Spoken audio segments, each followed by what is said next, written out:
Bismillahirrahmanirrahim. Assalamualaikum warahmatullahi wabarakatuh. Halo semuanya, namaku Firlis Merlianti dengan nomor NIM 223 Di sini aku mau menjelaskan tentang konsep balaghah. Seseorang dapat mengungkapkan rahasia-rahasia melalui kemukjizatan Al-Quran. Ilmu balaghah merupakan suatu disiplin ilmu yang mengarahkan pembelajarannya untuk bisa mengungkapkan ide pikiran dan perasaan seseorang yang berlandaskan kepada kejernihan jiwa, ketelitian dalam menangkap keindahan, mampu menjelaskan perbedaan yang ada di antara macam-macam uslub atau ungkapan. Dengan kemampuan menguasai konsep-konsep balaghah bisa diketahui rahasia-rahasia bahasa Arab dan seluk-beluknya, serta akan terbuka semua rahasia kemukjizatan Al-Quran dan Al-Hadis.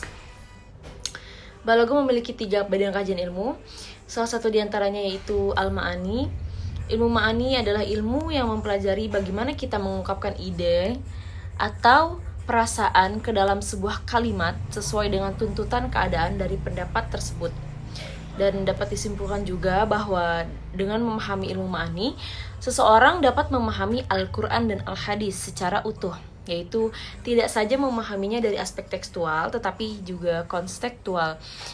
Di antara kajian ilmu ma'ani tersebut terdapat pembahasan kalam khobari dan kalam insyai. Kalam khobari berbicara tentang kemungkinan benar atau dustanya suatu ucapan, sementara kalam insyai sebagai kebalikan dari khobari merupakan bentuk kalimat yang setelah kalimat tersebut dituturkan.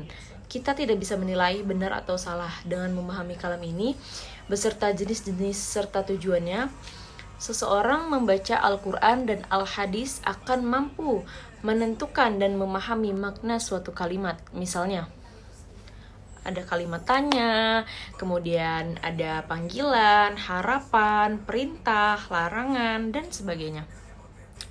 Berikut hadis yang mempunyai makna yang berbeda dalam pemahaman masyarakat. Buniyal Islamu ala khamsin sahadatu an la ilaha illallah wa anna Muhammadur Rasulullah wa iqamis shalah wa ita'iz zakah wa shaumi Ramadan wa hajjil baiti liman istata'a ilaihi sabila. Islam dibangun di atas 5 perkara, yaitu syahadat bahwa tidak ada Rabb yang hak selain Allah dan bahwa Muhammad adalah utusan Allah, menegakkan sholat, menunaikan zakat, berpuasa Ramadan, dan haji ke Baitullah bagi siapa yang mampu. Dalam penerjemahan hadis ini,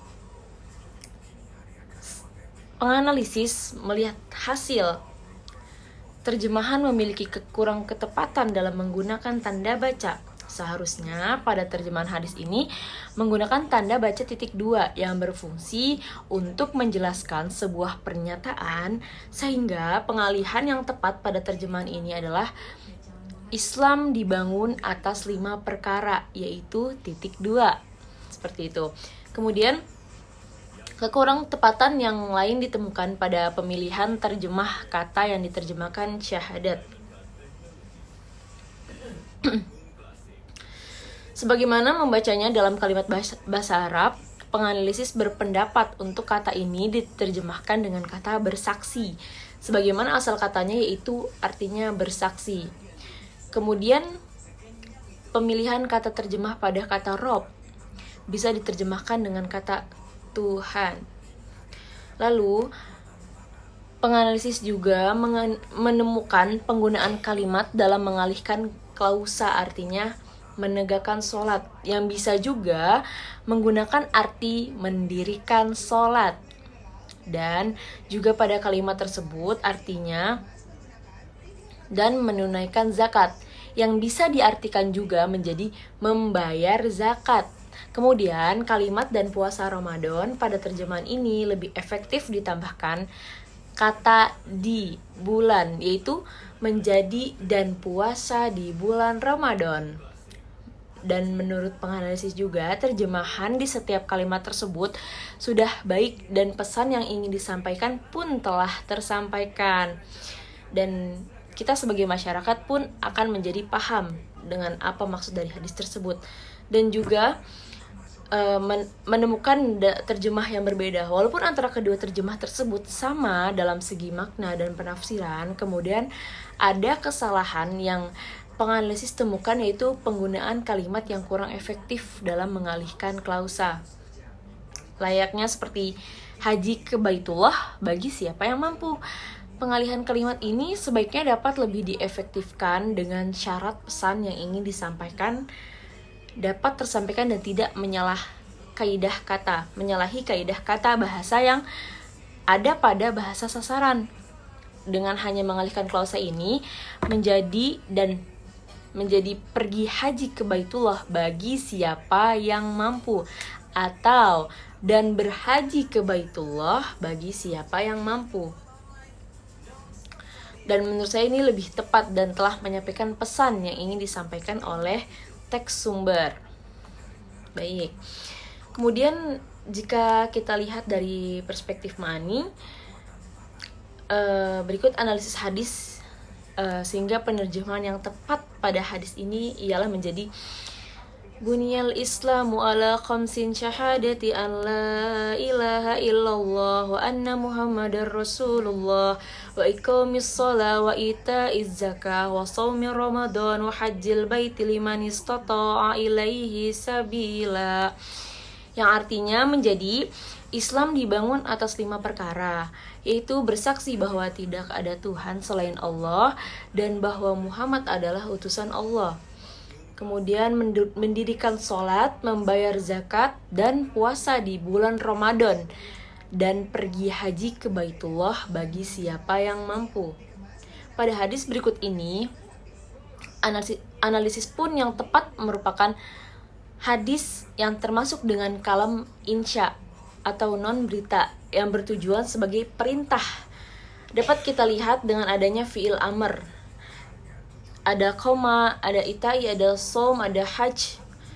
Dan fi'il amr ini menyampaikan kewajiban kepada orang-orang mukmin untuk melaksanakannya. Kemudian hadis ini termasuk ke dalam kalimat qasar karena terdapat huruf ataf, yaitu lam, yang berarti menjadi maksur pada kalimat sebelumnya, yaitu syahadatu an la ilaha illallah, menjadikan arti bersaksi bahwa tidak ada Tuhan selain Allah. Kemudian terdapat syahadat yang merupakan kalimat taukid, dikarenakan untuk meyakinkan mukhatab dalam bersaksi bahwa tidak ada Tuhan selain Allah dan bahwa Muhammad adalah utusan Allah. Dan wawu pada kalimat tersebut, wawu yang terdapat pada hadis tersebut adalah wawu wasol yang berfungsi menghubungkan pada kalimat pertama dan kedua. Hadis berikut ini juga merupakan jumlah muwasah yang mana lafaz dan maknanya sama.